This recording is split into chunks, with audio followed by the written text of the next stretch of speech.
El callejón, el desprecio y el reloj suizo. El aire en el estrecho callejón detrás de la calle del comercio olía a basura vieja y frustración. Eran las 3 de la tarde y el sol apenas se filtraba entre los edificios, creando un ambiente perfecto para los problemas. Elías, un joven de unos 25 años, delgado y vestido con una simple chaqueta de mezclilla y pantalones de trabajo, caminaba con rapidez. Llevaba una caja de herramientas de cuero que parecía más pesada de lo que su físico sugería. Parecía un simple obrero camino a casa.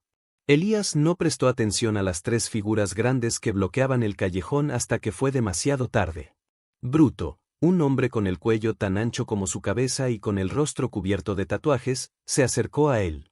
A su lado, estaban Daga y Ciclo, sus secuaces. Eran los matones de bajo nivel que operaban en el distrito, cobrando protección a los pequeños negocios. ¿A dónde vas con tanta prisa, amiguito?, gruñó Bruto, extendiendo su brazo para detener a Elías. Su tono era de burla. Solo estoy de paso. Voy tarde al trabajo, respondió Elías, intentando esquivarlos con educación. Daga bloqueó el camino, y Ciclo le arrebató la caja de herramientas. ¡Alto ahí! ¿Qué llevas? ¿Tesoro? Ciclo abrió la caja de cuero con curiosidad. Dentro no había oro ni drogas. Solo había herramientas de precisión, pequeños destornilladores con mango de perla, lupas, pinzas y un reloj suizo antiguo a medio desarmar, una verdadera joya de ingeniería mecánica. Bruto tomó el reloj y se burló. Mira qué delicadeza. Un relojito roto. ¿Eres un joyero, niño? Esto debe valer unos $5 en piezas. Matones lo empujaron en la calle para humillarlo, disfrutando del miedo en el rostro del joven. Bruto empujó a Elías contra la pared. Toda esta calle tiene una tarifa. Y tú pareces ser el tipo que tiene que pagar por tu aspecto de chico bueno, y tu caja de juguetes, se mofó Bruto, sacudiendo el reloj. Vamos a tomar esto como tu cuota de paso. Ahora, largo de aquí. Elías no protestó por el robo, protestó por el daño a la herramienta. Ese reloj no es una baratija. Es un Patek Philippe de 1940. Y si rompes el engranaje del puente, valdrá menos que nada, advirtió Elías, con una voz que, por primera vez, sonó con una seriedad que sorprendió a los matones. Devuélvemelo. Es una pieza única que estoy reparando. Bruto se rió con una carcajada ronca, y apretó el reloj en su puño, sintiendo el crujido de la delicada maquinaria. Ya lo oyeron. Es delicado. ¿Y qué vas a hacer, llorar? La tensión era máxima. La humillación de Elías estaba completa. Pero en lugar de luchar, Elías se quedó quieto. Su rostro, antes temeroso, se volvió completamente frío. No voy a luchar contigo, dijo Elías. Pero si me tomas algo que no te pertenece, debes saber con quién te estás metiendo. Me llamo Elías. Bruto se inclinó, su aliento fétido sobre la cara de Elías. ¿Y qué? ¿Tienes una pandilla de joyeros que viene a rescatarte? Elías lo miró a los ojos, y pronunció su apellido. La palabra resonó en el callejón con un peso que no le correspondía a su dueño. Me llamo Elías. Visconti. En el instante en que Bruto escuchó ese apellido, la burla se congeló en su rostro. Sus ojos se abrieron con un horror silencioso y el reloj suizo cayó de su mano, aterrizando en la suciedad sin que le importara. Capítulo 2. El eco de un nombre y el cambio de postura. El nombre Visconti resonó en el callejón, un sonido pequeño pero cargado de historia y poder en el submundo de la ciudad. Bruto, el matón, que segundos antes había empujado a Elías y se había burlado de su humilde aspecto, se quedó petrificado. El desprecio se esfumó de su rostro, reemplazado por un miedo genuino y palpable. El Patek Philippe de 1940 yacía olvidado en el suelo polvoriento. Daga y Ciclo, los secuaces, también se pusieron tensos. Ellos reconocieron el apellido. Visconti no era un apellido de banqueros o políticos, era un apellido sinónimo de la vieja guardia, de poder discreto y absoluto que controlaba gran parte de la logística y la industria de la ciudad. El hombre que llevaba ese nombre no era un simple joyero, era la realeza de la calle. Bruto, con las manos temblorosas, se agachó torpemente para recoger el reloj suizo, limpiándolo con la manga de su sucia chaqueta. «Señor?» Visconti, tartamudeó Bruto, Su voz ahora un susurro de respeto forzado. Lo siento mucho. No. No sabíamos. Si hubiéramos sabido quién era usted. Elías lo interrumpió, su rostro permaneciendo inexpresivo y frío. No es necesario que pidas perdón por no saber mi nombre, bruto, dijo Elías. Debes pedir perdón por tu prejuicio. Me juzgaste por mi chaqueta y por mi caja de herramientas. Me juzgaste como un blanco fácil, un chico bueno, que no podía defenderse. La lección de respeto. Elías se inclinó, tomó el Patek Philippe de la mano de Bruto, y lo revisó meticulosamente. Por fortuna, el reloj parecía intacto. Elías, no es personal. Es la calle, intentó justificarse Bruto. Claro que es personal, replicó Elías. Tú has estado cobrando cuotas de protección aquí, ¿verdad? ¿Acaso no te enseñaron que el verdadero poder no grita ni roba un reloj roto? El verdadero poder se gana con el respeto, no con la intimidación. Elías se dirigió a la caja de herramientas y tomó un pequeño objeto, una llave maestra plateada, que era en realidad una herramienta de precisión para abrir cierres de seguridad. Tengo el apellido Visconti. Pero eso no me da derecho a nada. Mi trabajo es la ingeniería de precisión. El dinero y el poder no me interesan. Pero el orden y la disciplina sí. Y lo que haces aquí es desorden, continuó Elías. Elías lanzó la llave plateada a Bruto. Escucha bien. Te devuelvo el reloj sin daños, y te doy una oportunidad. Mañana, antes del mediodía, quiero que me traigas un informe completo y detallado de todos los negocios a los que has extorsionado en esta calle. Sus nombres, las cantidades y el porqué. Bruto miró la llave, luego a Elías. Estaba recibiendo una orden, no una amenaza, y la orden provenía de una autoridad que no podía ignorar. El encargo del obrero. Matones lo empujaron en la calle, hasta que escucharon su apellido, y el miedo les hizo cambiar su destino. Bruto sabía que si no cumplía, no sería la policía quien vendría por él, sino el propio sistema que sostenía su miserable existencia. ¿Y si te entrego el informe, señor Visconti?, preguntó Bruto, aún sin creer lo que estaba pasando. Si me lo entregas, consideraré que estás enmendando tus errores y te daré un trabajo que requiere fuerza y, curiosamente, precisión, dijo Elías, cerrando la caja de herramientas. Si no lo haces, haré que tu nombre desaparezca de la ciudad. ¿Entendido? Entendido, señor Visconti, respondió Bruto, inclinando la cabeza. El matón acababa de ser transformado en un subordinado, su destino repentinamente reescrito por un apellido y un reloj suizo. Elías retomó su camino hacia el trabajo. Ahora, Daga y Ciclo se apresuraron a abrirle paso en el callejón. El obrero había ganado, no por pelear, sino por revelar la verdad de su identidad. El informe de la mafia y el respeto genuino. El miedo a la familia Visconti era un motivador poderoso. Al día siguiente, a las 11 de la mañana, Bruto no llegó tarde. Apareció en el taller de reparación de alta relojería donde trabajaba Elías, no con su actitud de matón, sino con la sumisión de un mensajero. El taller era pequeño y estaba en un distrito elegante, lleno de lupas, microscopios y el tenue tic-tac de cientos de mecanismos de precisión. Bruto, con su traje de calle gastado y sus tatuajes, se sintió completamente fuera de lugar. Entró con cuidado, sosteniendo una libreta de nota sucia, su informe. Señor Visconti, dijo Bruto, bajando la voz. Aquí está el informe que pidió.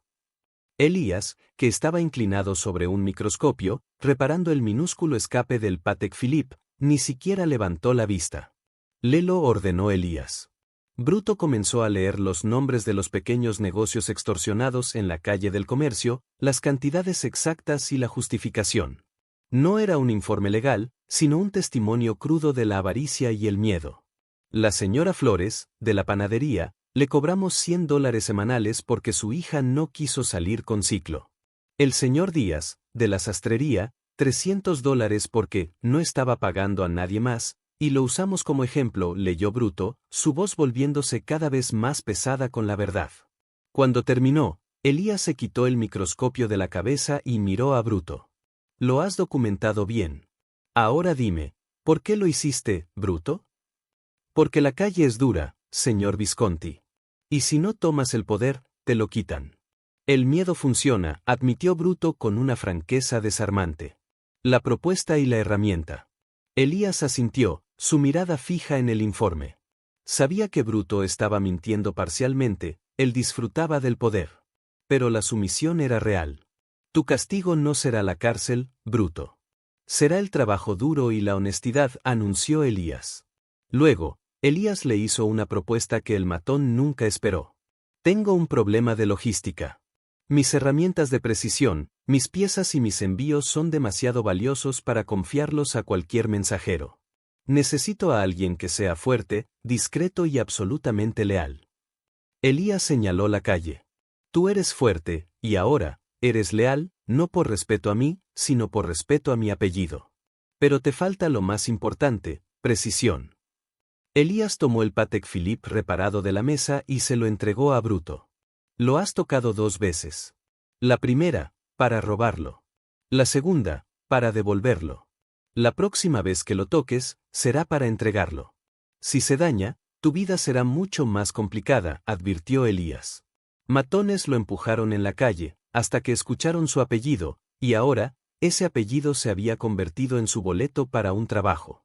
El matón se convierte en guardián. Elías le dio a Bruto su primera orden, no como un empleado, sino como un guardián. Tu trabajo es doble, Bruto. Primero, asegurar que cada uno de los negocios que has extorsionado reciba un reembolso anónimo por mi parte y que nadie los moleste de nuevo. Segundo, serás mi personal de seguridad y mensajería. Confío en que tu apariencia y tu reputación de matón son una garantía más fuerte que un guardaespaldas uniformado. Elías no había contratado a Bruto por su fuerza, lo había contratado por su conocimiento de la calle y por el miedo que su apellido infundía en el bajo mundo. Bruto tomó el Patek Philippe y la llave maestra. El matón, que siempre había vivido de la intimidación, ahora tenía una razón para usar su fuerza, la protección de la delicada ingeniería y el nombre de los Visconti. La humillación en el callejón había terminado, y había dado paso a una alianza improbable, donde el obrero de aspecto humilde se había revelado como el verdadero poder en la sombra. La precisión del poder y la lealtad de la calle. Elías Visconti observó cómo Bruto salía del elegante taller de relojería, sosteniendo la caja de herramientas de cuero con el cuidado que antes le había negado a la vida misma. La humillación en el callejón había culminado en la reestructuración de la vida del matón. Elías sabía que Bruto no lo seguía por lealtad personal, sino por el respeto instintivo al apellido Visconti y la promesa de un futuro lejos de la extorsión mezquina. Para Elías, la situación era perfecta, había neutralizado un problema social y había adquirido un guardián invisible. El primer encomienda de Bruto. Una semana después, se puso a prueba la nueva alianza. Elías tenía que entregar un reloj prototipo extremadamente delicado a un coleccionista en una parte de la ciudad conocida por los robos. Elías esperaba a Bruto en la puerta del taller. Bruto llegó puntual, sin sus secuaces Daga y Ciclo, y con un coche nuevo y discreto que había comprado con sus ahorros de los últimos años. Aquí tienes, dijo Elías, entregando una caja de madera del tamaño de una cartera. Adentro hay una pieza única de ingeniería. Si sufres un robo, no te defiendas, solo presiona el botón oculto y el rastreador me dirá dónde está. La seguridad de la pieza es lo más importante. Bruto asintió. Entendido, señor Visconti. No habrá incidentes. Y el reembolso a los negocios de la calle del comercio ya se completó. Están limpios. Bruto no era solo un guardaespaldas, era un gestor de crisis con una eficiencia brutal. La emboscada y la decisión. A mitad del camino, en una intersección concurrida, ocurrió lo inevitable. 2 hombres en una motocicleta, actuando con la rapidez de profesionales, rodearon el coche de Bruto. El conductor se acercó a la ventanilla y el pasajero, con un martillo, amenazó con romper el cristal. «Dame la caja de la joyería». «Ahora», exigió el ladrón. Bruto miró la caja de madera en el asiento del pasajero.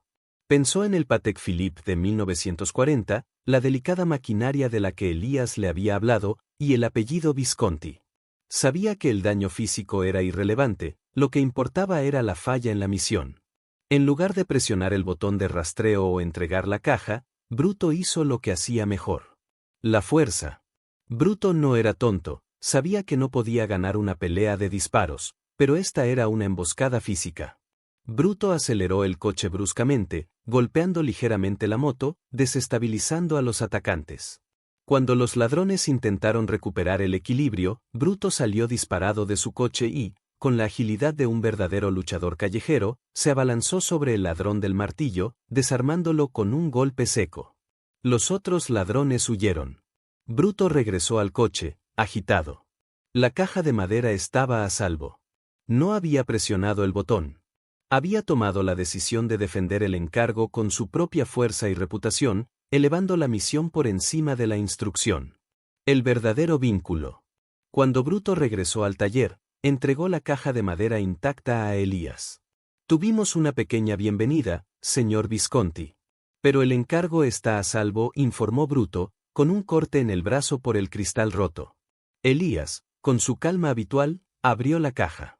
Dentro, el prototipo brillaba. No presionaste el botón de rastreo, Bruto. Y tienes sangre en el brazo, observó Elías. No iba a permitir que se llevaran su trabajo, señor Visconti. El apellido lo vale, respondió Bruto, creyendo que su fuerza era lo que Elías admiraba. Elías lo miró, no con aprobación por la violencia, sino con profundo entendimiento. El nombre Visconti vale mucho, sí. Pero la lealtad vale más, Bruto, dijo Elías, tomando el Patek Philippe de 1940 de la caja de herramientas. Yo te entregué una herramienta invaluable y me mostraste que tu lealtad es genuina. Tu fuerza es útil, pero tu compromiso es lo que me importa. Elías no solo pagó el salario de Bruto, sino que también pagó los gastos médicos y los daños del coche. La historia de cómo el hombre de la calle había defendido el honor del joven Visconti, que no podía defenderse, se esparció rápidamente. Matones lo empujaron en la calle, hasta que escucharon su apellido, y no solo dejaron de empujarlo, sino que se convirtieron en sus guardianes más feroces.